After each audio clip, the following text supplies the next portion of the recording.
This morning, I wanted to talk about situational awareness.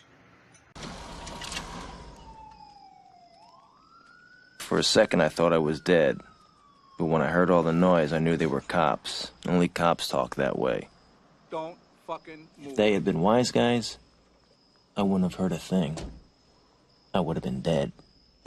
I don't know if people remember the movie Goodfellas that came out many years ago, but there's a scene where he's pulling out of the driveway and the police come and arrest him, and he makes the comment to the effect that if it was wise guys, if it was mafia coming after him, he would have been dead and he would have never heard anything, and they would have just gotten him.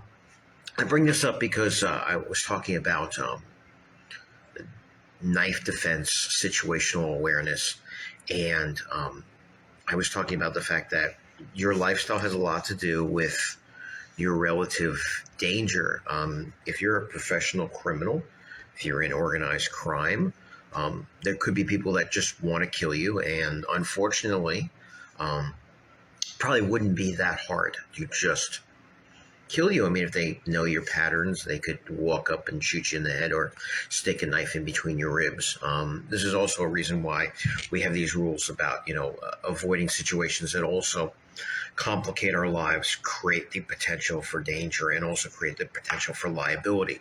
So, for example, if you're screwing around with someone's wife or girlfriend, they could come after you the same way that a mob person can come after you. And let's say they just came after you to have an argument, and you had an argument and they grabbed you and you pushed them off. But when you pushed them off, they fell down and hit their head and died. It can happen. Or, a fist fight broke out and you punched them and they fell down and they hit their head on the concrete and they died.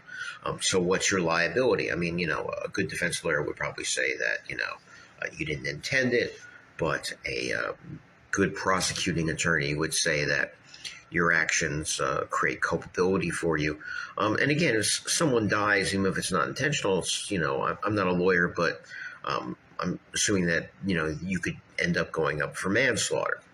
So what we want to do is we want to avoid situations that invite trouble.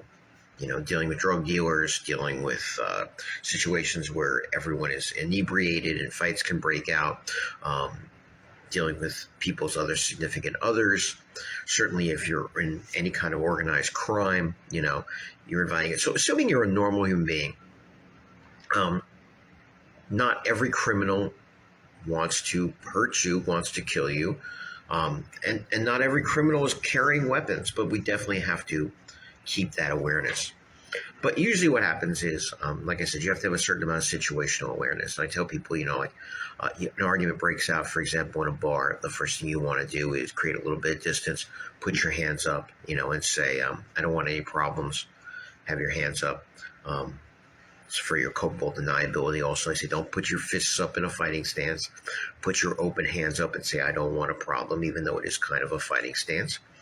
And that also gets you a certain space. As long as they're on the other side of the hand, it's not an imminent threat. When they come to the hand or beyond the hand, it's an imminent threat. Would be a valid argument. Now, people that have their hands up and are gesturing a lot or making, fists and talking about how they're going to punch you in the head, probably are going to try to punch you in the head. If someone starts acting really sneaky and suspicious and their arms start going behind them and, you don't know where their hands are and their hands are like, somewhere, then maybe you want to assume there's a weapon involved. And when you do that, we talk about the fact that you actually lower your hands.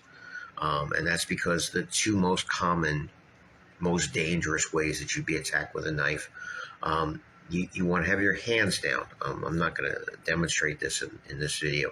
I'm just talking about it. So, you're being interviewed also a lot of times, give me your money even, or various things. So you have to have some situational awareness. You have to have some spatial awareness. You have to, evaluate the situation as it has. Now, again, if someone just jumped out of the bushes with a knife to stab you, you wouldn't have this opportunity. But under what circumstances would that happen? And somebody brought up recently here in New York City the idea that there was a crazy person, a homeless person with mental issues on a train who tackled someone and stabbed them. Well, Um, not having seen all the details, and I'm not even sure all the details are out there, but I think if you've ever been on public transportation and you've seen someone with issues, there's usually clues. They start talking, they act erratic, they move around. And so you don't want to look them right in the eye because that's engaging them, but you have to keep an eye on them. And, if you can, move out of that car to a different car. It's not a simple matter of 0 to 60 in 1 second. Is what I would argue. Most of the time. Again, we want to avoid a lifestyle where those kind of things can happen. But what we want to do as much as possible is avoid those situations.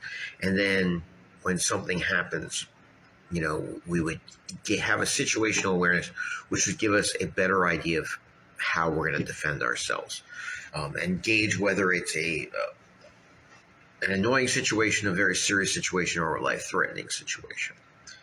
And, trying to determine if there are weapons involved.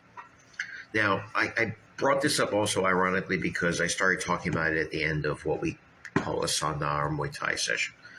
And as I frequently do, I say, people think, oh, Muay Thai is just a sport.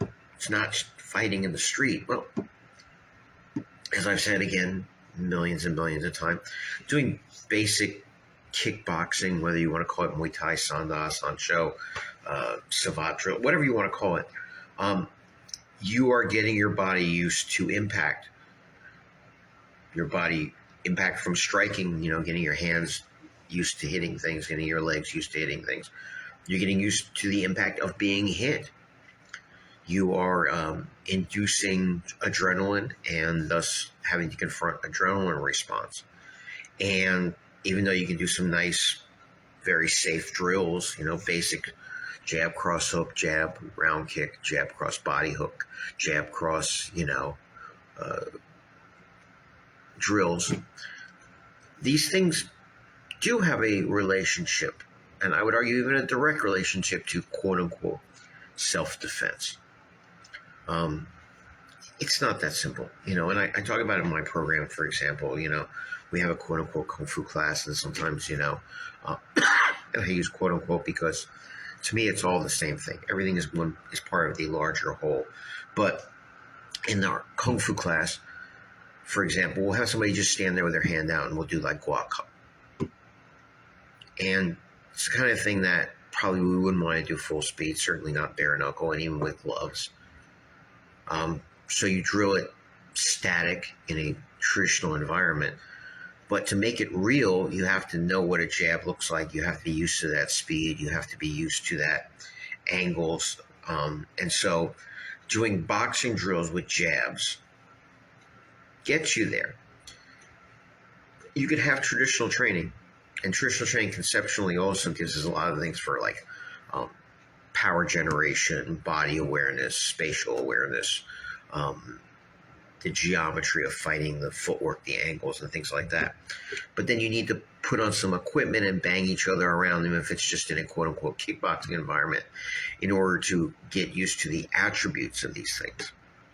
And then, when we're talking about self-defense, you need the contextual, the situational awareness training.